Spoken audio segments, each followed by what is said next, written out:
ఆ పొదలకూరు దగ్గర క్వాడ్స్ దానికి లీజ్ హోల్డర్స్ 2009 నుంచి 2023 ఏప్రిల్ 1 వరకు వాళ్ళకి లీజ్ ఉందండి. 23 తర్వాత ప్రభుత్వ పాలసీ మారిన తర్వాత కేంద్ర ప్రభుత్వ పాలసీ అవి ఆ లీజు ఎవరికి అప్పచెప్పలే.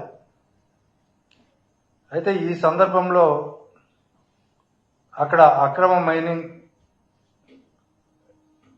సోమిరెడ్డి చంద్రమోహన్ రెడ్డి ఆరోపణలు చేస్తే ఆయన ధర్నాకు దిగితే అవన్నీ కూడా ఆనాటి మైనింగ్ అధికారులు పరిశీలించి ఇక్కడ ఎక్కడా అక్రమ మైనింగ్ జరగలేదని చెప్పి వాళ్ళు నివేదిక ఇవ్వడం జరిగింది. అది క్లోజ్ అయిన చాప్టర్. అయితే మళ్ళీ 2025 ఫిబ్రవరిలో మైనింగ్ అధికారి బాలాజీ నాయక్ అనే వ్యక్తితో 14/2/2025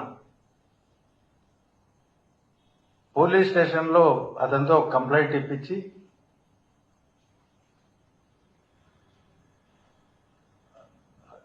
ఆడ కేసు రిజిస్టర్ చేయడం జరిగింది.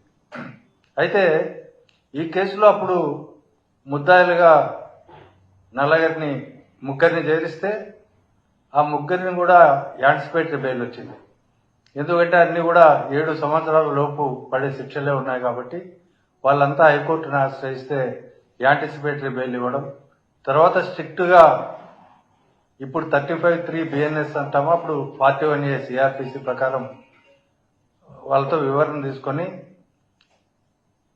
వాళ్లకు బెయిల్ ఇవ్వమని చెప్పి కోర్టు చెప్పడం, ఆ ప్రకారం వాళ్ళ ముగ్గురికి బెయిల్ వస్తుంది. బెయిల్ వచ్చిన వెంటనే కాకాని గోవర్ధన్ రెడ్డి ఎటువంటి పరిస్థితుల్లో అతను తప్పించుకోకూడదు, ఇందులో నాన్ బెయిలబుల్ సెక్షన్స్ పెట్టి అంతవరకు కాకాని గోవర్ధన్ రెడ్డి పేరు ఈ కేసులో ఎక్కడా లేదు, అండ్ అదర్స్ అని ఉంది. అప్పుడు A4గా కాకాని గోవర్ధన్ రెడ్డి గారిని చేర్చి అందులో కొంతమందిని అరవింద్ కుమార్ రెడ్డి అట్లాంటి వాళ్ళని అరెస్ట్ చేసి వాళ్ళతో కన్ఫెషన్ స్టేట్మెంట్ తీసుకున్నట్టు, అందులో కూడా ఆ కన్ఫెషన్ స్టేట్మెంట్ తీసుకున్న దాంట్లో కూడా కాకాని గోవర్ధన్ రెడ్డి నేను ఉంటాను, మీకేమీ కాదులే, మీరు జరుపుకోండి అని మాకు అభయం ఇచ్చాడు అని చెప్పి అతనితో కన్ఫెషన్ స్టేట్మెంట్ తీసుకుని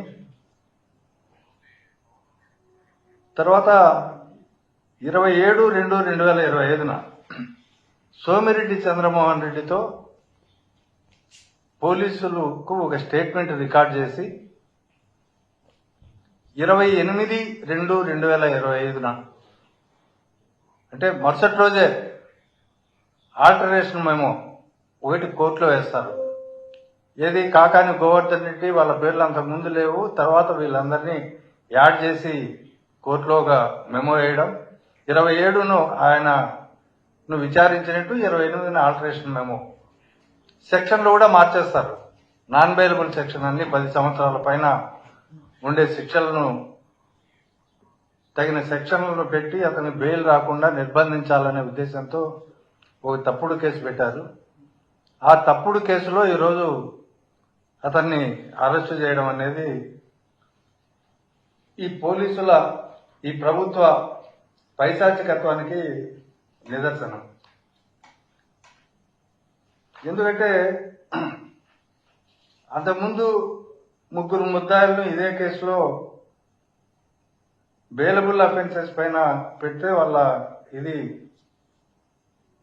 వాళ్ళంతా రిలీజ్ అయిన తర్వాత ఇతని పైన అక్రమ కేసు పెట్టడం, సెక్షన్ ఆఫ్ లా మార్చడం ఇవే జరుగుతున్నాయి. ఈవెన్ ఈ మధ్య జరిగిన లిక్కర్ స్కామ్ కేసులో కూడా మొదట ఐపీసీ సెక్షన్లు పెట్టి తర్వాత అరెస్ట్ అయిన తర్వాత పీసీ యాక్ట్ ఈ కేసు యాడ్ చేశారు. కాబట్టి వాళ్ళు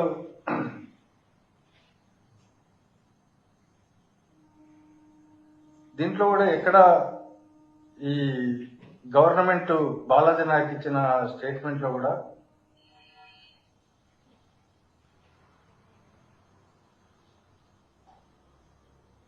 లోకల్ పర్సన్స్ ఇక్కడ ఉన్న వాళ్ళు రీసెంట్ గా అధికార పార్టీకి సంబంధించిన వాళ్ళ ఒత్తిళ్లతో ఈ మైనింగ్ లో కొన్ని అక్రమాలు జరుగుతున్నాయని మాకు కంప్లైంట్లు ఇస్తే దానిపైన మేము విచారణ జరిపినాము అని చెప్పి చెప్తారు. అంటే గత వైసీపీ ప్రభుత్వంలో కాకుండా తర్వాత రీసెంట్ గా జరిగినట్టు. తర్వాత అరవింద్ కుమార్ రెడ్డి అనే A6 కన్ఫెషన్ లో ఏం చెప్తారంటే